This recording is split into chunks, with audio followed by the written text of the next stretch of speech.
Hello, my dear friend. I hope you are doing great. Welcome to my channel. If you have not subscribed it, please subscribe it. Press the bell icon. Hit the like button also. Today I will start from the 17th video of the political science questions. As you know, we have already covered so many videos regarding each and every topic in the playlist. If you have not watched, please visit all of that. That will boost your confidence regarding competitive syllabus, especially UPSC and all state PCSC examination. Start करते हैं 71वां question. ये video Hindi and English दोनों में रहेगी। With reference to the office of the whip in the Indian parliamentary setup which of the following statements is or are incorrect पूछा गया, इसलिए मैंने हाईलाइट किया हुआ है क्योंकि आपको ये हमेशा ध्यान रखना कि स्टेटमेंट अच्छे से पढ़नी है, क्या पूछा गया उसमें, नहीं तो आंसर आते आते आपका गलत हो सकता है। और एक आप अटैम्प्ट करते चलोगे साथ के साथ क्वेश्चनों को डेली, तो आपका एक फ्लो बन जाएगा। एग्जामिनेशन में आपको कोई भी दिक्कत नहीं आने वाली है। फर्स्ट स्टेटमेंट देखते हैं। The office of the whip though not present in the original constitution was added later by the 52nd amendment act. क्या अमेंडमेंट के द्वारा विप का office of the whip include किया गया था? वैसे ये यद्यपि अपने कॉन्स्टिट्यूशन में इंक्लूड नहीं था। सेकेंड है Following the direction of the whip is mandatory for the respective party members in all matters of the parliamentary proceedings। Parliament की प्रोसीडिंग्स में सब में कंपलसरी होता है कि व्हिप को फॉलो करना मेंबर्स के लिए। आप अपना आंसर मार्क कीजिए। करेक्ट आंसर मतलब इनकरेक्ट जो है इनमें से कौन सा गलत है वो बताना है, तो आप अपना आंसर मार्क कीजिए। ए है फर्स्ट ओनली, बी है सेकेंड ओनली, सी है दोनों ठीक हैं और डी दोनों गलत हैं। तो इसमें सी ठीक है, दोनों मतलब गलत हैं इसके आंसर। व्हिप क्या होती है? Whip is an official of a political party who acts as the party enforcer inside the legislative assembly or house of the parliament. Parliament में या लेजिस्लेटिव असेंबली में एक क्या ऑफिस होता है। व्हिप इज एन ऑफिशियल, एक आदमी होता है जो ऑफिसर होता है, वो पे पॉलिटिकल पार्टी का ही एक आदमी को बना दिया जाता है व्हिप, और वो क्या करता है? एनफोर्सर, पार्टी मेंबर्स को इन्फोर्स करता है कि भाई आपको जो पार्टी की डायरेक्शन है उनके हिसाब से चलना है, उनके आउट ऑफ नहीं जाना है।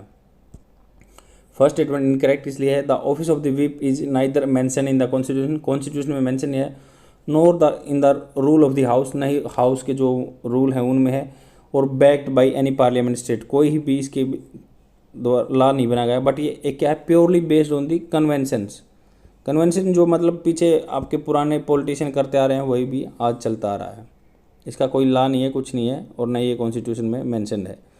सेकेंड स्टेटमेंट इनकरेक्ट है। Presidential election whips can not direct a member of the parliament or member of legislative assembly regarding their choice of whom to vote for. मतलब प्रेसिडेंट के इलेक्शन में whip का कोई concept नहीं है, आप किसी को भी वोट डाल सकते हैं, इसलिए पार्लियामेंट के सारे अफेयर्स में व्हिप कंपलसरी नहीं होता। नेक्स्ट क्वेश्चन देखते हैं। 72nd क्वेश्चन देखते हैं। With reference to the commission for air quality management in the national capital region and adjoining area consider following statements. तो एयर क्वालिटी के लिए, क्योंकि हमारा नवंबर के आसपास दिल्ली और एनसीआर एरिया में एयर क्वालिटी बहुत डाउन हो जाती है, उसकी मैनेजमेंट, क्वालिटी मैनेजमेंट के लिए कोई मतलब रूल बनाया गया, उसके लिए ये स्टेटमेंट दिया हुआ है। फर्स्ट स्टेटमेंट है it is a statutory body, जो ये बॉडी बनाएगी ये क्या संविधान के द्वारा मतलब लॉ बना के बनाई गई है। सेकंड है it replaces the environment pollution prevention and control authority. तो क्या ईपी जो अथॉरिटी है, environment pollution authority control authority, उसके रिप्लेसमेंट है ये। थर्ड है powers of the Central Pollution Control Board with regards to the air pollution prevention and control in the national capital region have been transferred to it। जो central pollution control board की power इसको transfer कर दी गई है क्या commission को? तो आप अपना आंसर मार्क कीजिए कौन सा स्टेटमेंट करेक्ट है। करेक्ट आंसर बताना इसमें। ए है फर्स्ट एंड सेकंड, बी है सेकंड एंड थर्ड, सी है फर्स्ट एंड थर्ड, और डी है फर्स्ट सेकंड एंड थर्ड। तो इसका सॉल्यूशन ए है। The commission for air quality management in the, मतलब ये कमीशन बनाया गया है, और air quality management in the national capital reason और एडजॉइनिंग एरिया ऑर्डिनेंस के थ्रू बनाया गया, 2020 के पास हुआ था ये। तो फर्स्ट स्टेटमेंट करेक्ट है। It is establish as a statutory body by the commission for the air quality management in the national capital region, ordinance के द्वारा एक स्टैट्यूटरी बॉडी है, लॉ बना दिया ऑर्डिनेंस के द्वारा। सेकंड है करेक्ट, ये है it is constitute dissolving an environmental pollution prevention and control act, उसको डिजोल्व कर दिया, इसको बना दिया, कमीशन बना दिया। थर्ड देखते हैं, इनकरेक्ट है the powers of the central pollution control board and the respective state pollution control board to implement provision of the environmental protection act of air and water land pollution continue to exist, वो exist में रहेंगे। However in case of the dispute or clash of the jurisdiction the commission writ will prevail specific matter to the concerning, मतलब जो है इसकी power supreme रहेगी, कोई भी दिक्कत होगी तो बाकी नॉर्मल वो पावर में रहेंगे सेंट्रल पोल्यूशन कंट्रोल बोर्ड या स्टेट का भी। पर ये कमीशन का और काउंसिल में क्या डिफरेंस होता है, आपको कमेंट सेक्शन में बताना है कि कमीशन और काउंसिल में क्या डिफरेंस होता है, तब आपको पता चलेगा कि कमीशन में मेंबर इलेक्टेड होते हैं और काउंसिल में मेंबर इलेक्टेड होते हैं और कमीशन में मेंबर नॉमिनेटेड होते हैं, बस उनका कोई इलेक्शन नहीं होता। और ये आपको कमेंट सेक्शन में बताना है इसका। With reference to the anti defection law consider the following statement, anti defection law के बारे में स्टेटमेंट दिया हुआ है। If 2/3 of member of a party merge with the another party they are exempted from the disqualification, क्या उनको exempt किया गया, माफ़ किया गया डिस्क्वालिफिकेशन से। सेकेंड है the speaker can take suo motu action in case of the defection, मतलब कोई एंटी डिफेक्शन का लॉ है तो अगर स्यू मोटो अपने आप का स्पीकर डिसाइड कर देगा, क्योंकि स्पीकर ही होल सोल अथॉरिटी होता है किसी मेंबर की डिस्क्वालिफिकेशन डिसाइड करने के लिए। कौन सा स्टेटमेंट करेक्ट है डिसअफेक्शन के मामले में? ए है फर्स्ट ओनली, बी है सेकंड ओनली, सी है फर्स्ट एंड सेकंड और डी है नाइदर वन नो टू। तो इसका सॉल्यूशन ए है। एज पर 52nd Amendment Act of the Indian Constitution, any question regarding disqualification arise out of the defection is to be decided by the presiding officer, मतलब अगर defection के नाम पे हुआ तो प्रेसिडाइंग ऑफिसर के द्वारा ही डिसाइड किया जाएगा।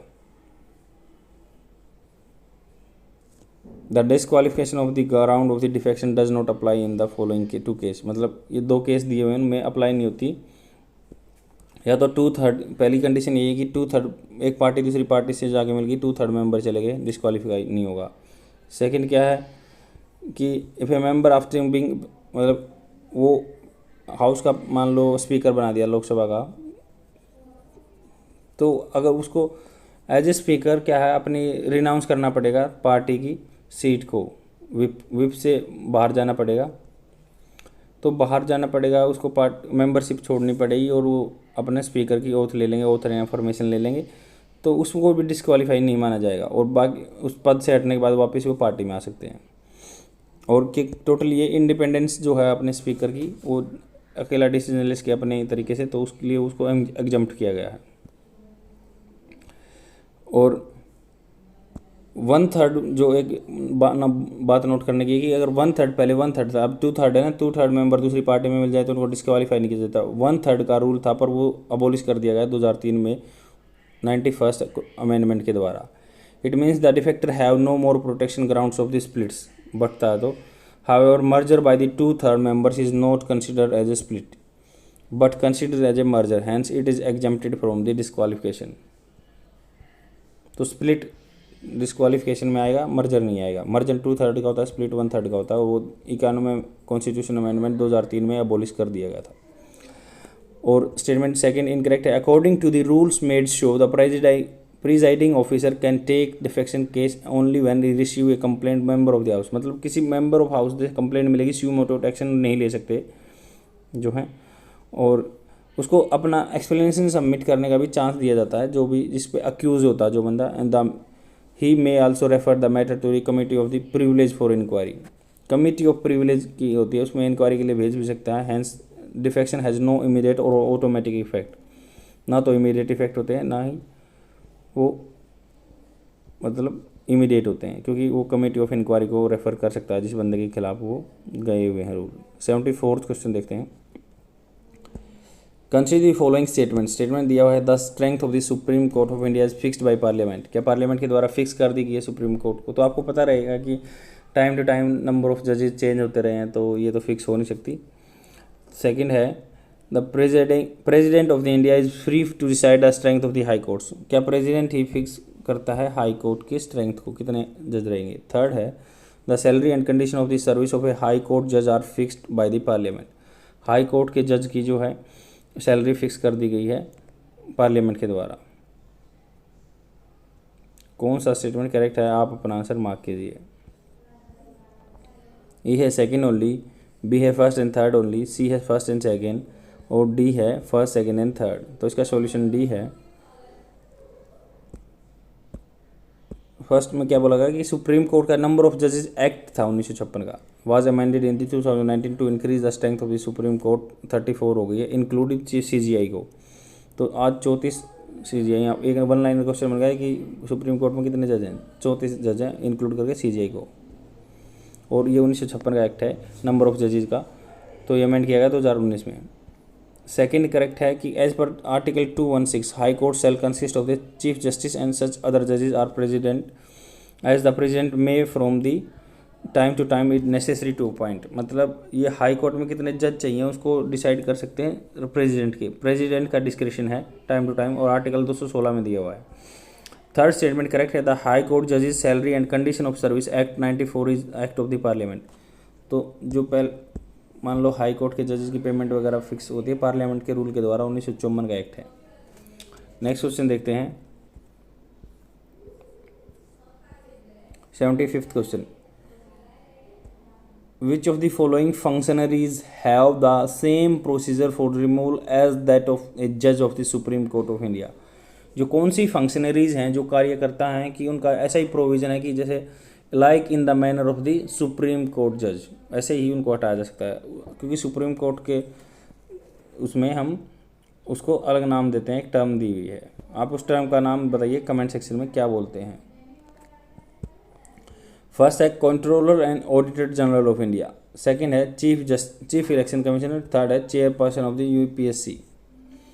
तो कौन से को लाइक मैनर क्या है उसमें हटाया जा सकता है सुप्रीम कोर्ट के जज की, और उस टर्म का नाम आपको कमेंट सेक्शन में बताना है, क्योंकि इससे आपकी वीडियो के साथ कंटिन्यूटी बनती रहेगी और चीज़ों याद लंबे टाइम तक याद रखेंगे। सिंपल सा वर्ड है। ए है फर्स्ट ओनली, बी है फर्स्ट एंड सेकंड, सी है सेकंड एंड थर्ड और डी है first second and third.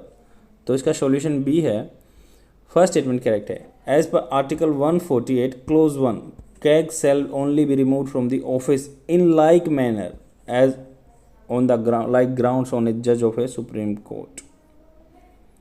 Second है correct, as per Article 324 Clause 5 Chief Election Commissioner shall not be removed from office except in like manner or on the like grounds of a judge of a Supreme Court. CAG भी CEC भी दोनों ही like manner में supreme court के जज के द्वारा जैसे होता रिमूवल ऐसे ही होते हैं। और उसके लिए कल भी हमने पढ़ा था क्या कंडीशनलिटी रहती है। लोकसभा में 100 बंदों को नोटिस देना होता है, राज्यसभा में 50 बंदों को नोटिस देना होता है। उसके बाद वो कमेटी बैठेगी, फिर कमेटी डिसाइड करेगी। आज तक किसी का भी रिमूवल नहीं हुआ, क्योंकि ये वेरी कम्बरसम प्रोसेस है जज को हटाना, इसलिए कैग को भी और चीफ इलेक्शन कमीशन को भी हटाना एक बहुत बड़ा झोल है। थर्ड स्टेटमेंट इनकरेक्ट है। As per article 317 clause 1 The chairman of the UPSC shall only be removed from the office by order of the president on the ground of the misbehavior। यहाँ पे misbehavior है और president से के base पे chairman UPSC का हटाया जा सकता है after an inquiry by the supreme court on reference being made to the president order दे देगा, उसके बाद इंक्वायरी भी होगी सुप्रीम कोर्ट के द्वारा। नेक्स्ट क्वेश्चन देखते हैं 76 question, with reference to the suspension of the member of the Rajya Sabha consider the following statements. Rajya Sabha के सस्पेंशन के बारे में बात करते हैं। First statement, they can be suspended by the chairperson under the rules of the house. ये suspend किए जा सकते हैं chairperson under the rule of the house. Second है maximum period of suspension of a member is 1 year. Chairman मान लो suspend कर देगा तो मैक्सिमम ईयर 1 ईयर के लिए कर सकते हैं। थर्ड है the house can terminate suspension by passing A motion. मान लो एक मोशन पास कर दिया और उस टर्मिनेशन को वापस ख़त्म कर सकते हैं, क्या सस्पेंशन को टर्मिनेट कर सकते हैं। कौन सा स्टेटमेंट करेक्ट है, आप अपना आंसर मार्क कीजिए। ए है फर्स्ट एंड थर्ड, बी है थर्ड, सी है फर्स्ट एंड सेकेंड और डी है फर्स्ट सेकेंड एंड थर्ड। तो इसका सॉल्यूशन बी है। The chairperson empowered under the rule number 255 to direct any member whose conduct is in his opinion grossly disorderly. मतलब उसके opinion में to withdraw immediately and shall be absent during the reminder of the day meeting from the house, it is a lesser punishment than the under rule 256। मतलब 255 में तो ये बात दे दी कि वो उसको निकाल के वहाँ से भेज सकता है और जब तक उसका सेशन चलेगा तब तक उसको अलाउड नहीं कर सकता, स्पीकर के पास ये पावर है। बट 256 में दिया हुआ है कि सस्पेंशन ऑफ मेंबर, सस्पेंड कर सकते हैं उस मेंबर को, तब तक वो सस्पेंशन रहेगा, तब तक वो टर्म रहेगी उस सरकार की, 4 साल 5 साल तक रहेगा, तो उस बंदे को सस्पेंड ही रखा जाएगा, उसको सस्पेंशन बोलते हैं। वो आर्टिकल 256 में दिया हुआ है। ये स्पीकर, चेयरपर्सन जो भी है, स्पीकर है या लोकसभा स्पीकर है या अपना राज्यसभा का चेयरमैन है, चेयरपर्सन है, तो वो सस्पेंड कर सकते हैं। सेकेंड स्टेटमेंट इनकरेक्ट है। Article 256 suspension period should not exceed the reminder of the session. जितना मान लो सेशन है, should not exceed the reminder of the session, session से के रिमाइंडर से ज़्यादा नहीं हो सकता, इसलिए 1 साल 1 ईयर नहीं हो सकता, वो टर्म नहीं है, 4-5 साल के लिए नहीं, सॉरी, वो सेशन के लिए होगा, बस एक सेशन के लिए टर्मिनेट हो सकता है। और the house power to terminate suspension by another motion, मतलब दूसरा मोशन पास हो जाएगा तो हाउस को टर्मिनेट कर दिया जाएगा। और फ्रेंड्स यहाँ पे थोड़ा बहुत चीज़ें गलत हो जाती हैं तो उसमें कोई प्रॉब्लम नहीं है। आपको अगर मैं यहाँ पे कुछ थोड़ा सा गलत बोल देता हूँ तो उसको आप लंबे टाइम तक याद रख पाओगे, क्योंकि मैंने उसको करेक्शन उसी टाइम पे कर दिया है। और आप अपना वीडियो में इन्वॉल्वमेंट रखोगे, नीचे कमेंट करोगे, क्योंकि आपको चीज़ें लंबे टाइम तक याद रहेंगी, ये आपके बेनिफिट के लिए है। विद रिगार्ड्स टू द जजेस of the high court consider the following statements. And first statement है, eminent jurist is eligible to be appointed as one. मतलब एमिनेंट कोई फेमस ज्यूरिस्ट है, क्या उसको अपॉइंट किया जा सकता है। सेकंड है, पेंशन ऑफ द रिटायर्ड जजेस are the charges on the consolidated fund of India. जो जज की, रिटायर्ड जज की पेंशन है वो कंसोलिडेटेड फंड ऑफ इंडिया पे चार्ज हैं, जैसे चार्ज एक्सपेंडिचर होता है या एक अप्रोप्रिएशन बिल के द्वारा लिया जाता है। और फ्रेंड्स हम डेली ये इन क्वेश्चन को डिस्कस करते हैं, रिपीट हो रहे हैं। मैं कह रहा हूँ बार बार कि आपको हर वीडियो देखनी है, रेगुलर रहना है अगर आपको कोई सीरियस एग्ज़ाम क्रैक करना है, क्योंकि चीज़ों सारी वीडियो इंटरलिंक्ड हैं और उनसे आपको बेनिफिट मिल सकता है, तब आप इनको डेली देखोगे। थर्ड है, the order for the transfer of a जज is eligible for the judicial review. जो ट्रांसफ़र है, जुडिशियल रिव्यू हो सकता है, मान लो कोई हाई कोर्ट के जज के कई बार इशू हुए हैं गवर्नमेंट में कि उन्होंने ट्रांसफ़र कर दिया, उन्होंने जुडिशियल रिव्यू के लिए जा सकते हैं कि आप मेरा ट्रांसफ़र क्यों कर दिया। तो आप अपना आंसर बताइए कौन सा स्टेटमेंट करेक्ट है।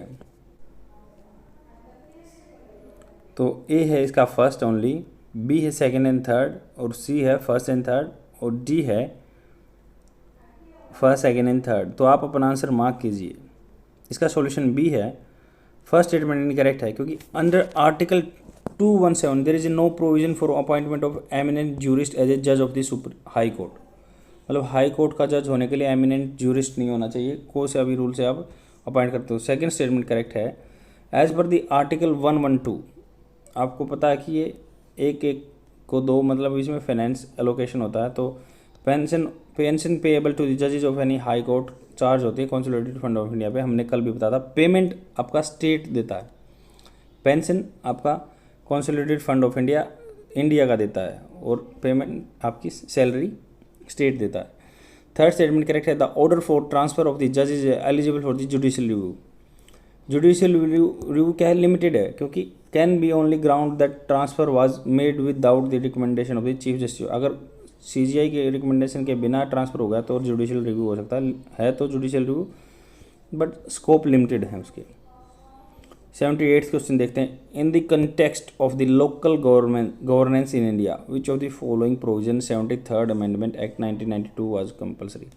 कल मैंने बताया था कि लोकल गवर्नमेंट के लिए 143 रूल आपके लिए याद रहेगा, उसको 1 को 2 कर दिया था, 243 आपको लगेगा लोकल गवर्नमेंट से। तो कंपलसरी है 73rd अमेंडमेंट 92 वाज कंपलसरी।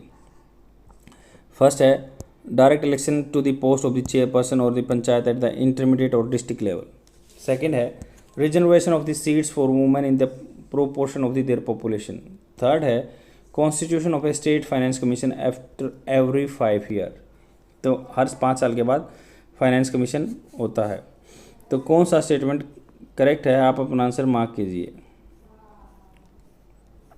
ए है फर्स्ट एंड थर्ड, बी है सेकेंड, सी है सेकेंड एंड थर्ड और डी है थर्ड ओनली। तो ये 73rd कॉन्स्टिट्यूशन अमेंडमेंट के बारे में बात की गई जो कि पंचायत के बारे में होता है। और इसमें क्या क्या दिया हुआ है, जो 73rd अमेंडमेंट एक्ट 1992 92 में आया था और 74th आया था आपका म्यूनसिपैलिटी के लिए और 73rd आया था पंचायत के लिए। तो पंचायत बनाने के लिए था has brought uniformity with respect to the local governance, its provision can be grouped into compulsory और वॉलेंट्री। कंपलसरी और वॉलेंट्री दो होते हैं। स्टेटमेंट 1 इनकरेक्ट है।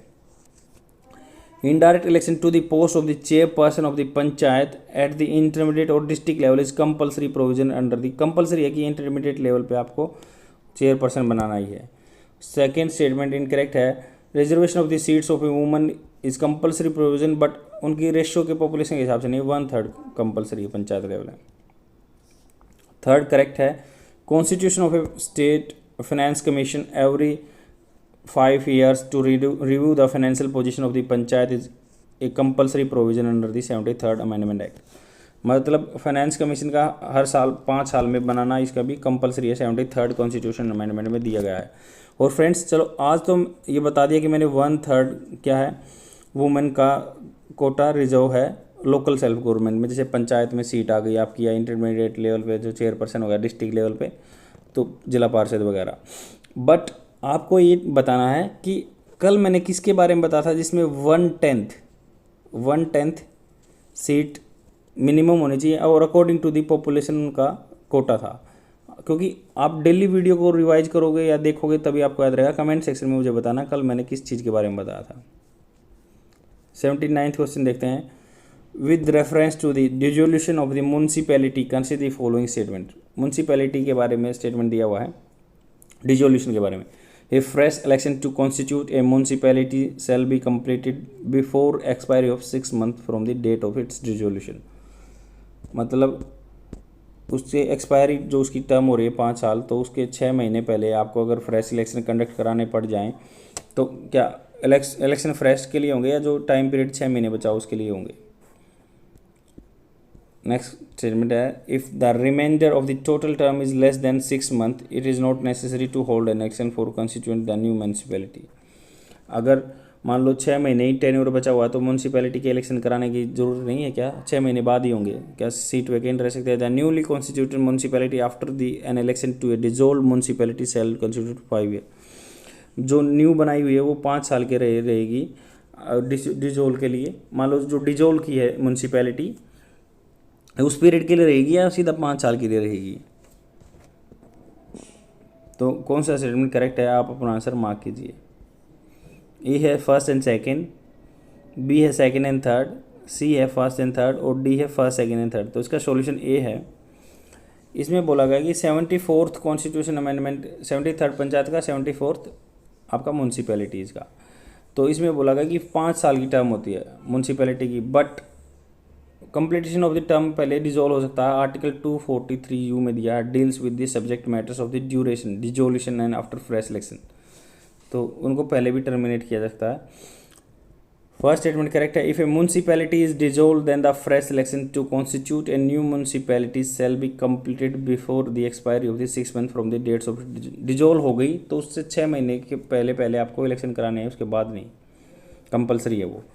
और सेकेंड स्टेटमेंट करेक्ट है। However if the reminder of the period is less than 6 month, मतलब 6 महीने बचे हुए, it shall not be necessary to hold a fresh election.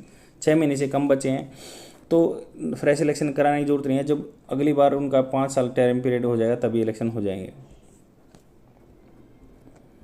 और थर्ड स्टेटमेंट करेक्ट है। The newly constituted municipality after the dissolution of the exist municipality before the expiration of the duration, मतलब कोई municipality उसका duration ख़त्म होने से पहले dissolve कर दी जाती है तो जो only reminder of the period not for the full term 5 year, मतलब दूसरी जो म्यूनसिपैलिटी बनेगी वो पूरे 5 साल के लिए नहीं बनेगी। रिमाइंडर 2 साल बचे हैं तो 2 साल के लिए ही बनेगी, या 3 बचे हैं तो 3 के लिए ही बनेगी।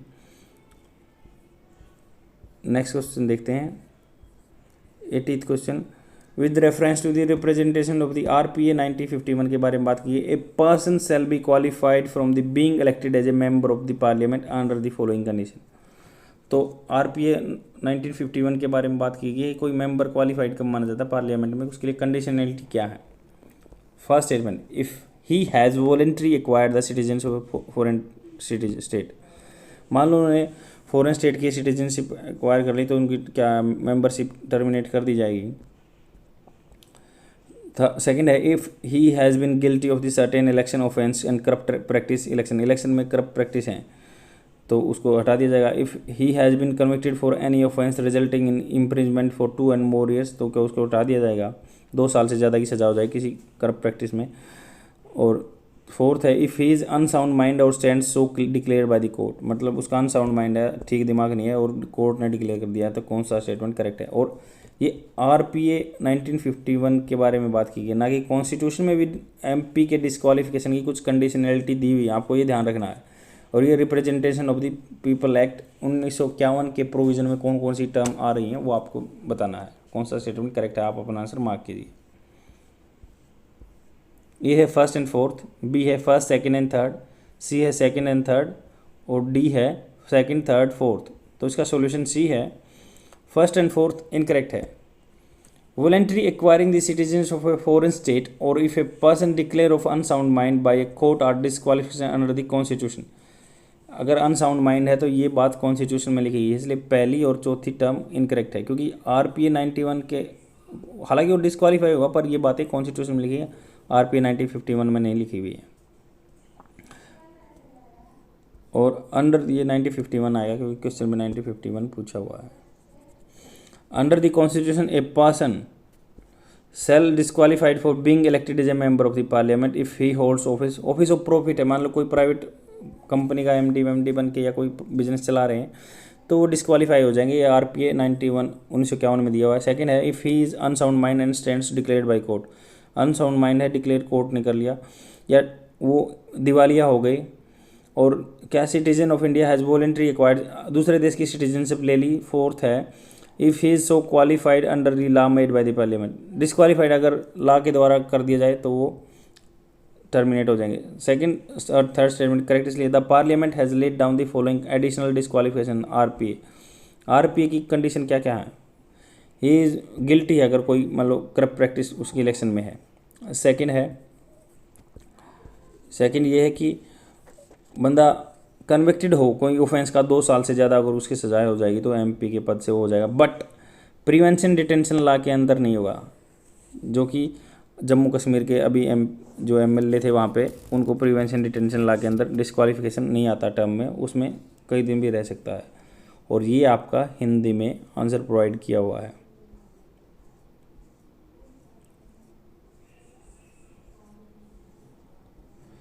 That is all for today. I will come tomorrow with more questions and please share my video among your friends so that they can get benefited within the free amount, because you will not find such type of video anywhere else. Okay friends, bye.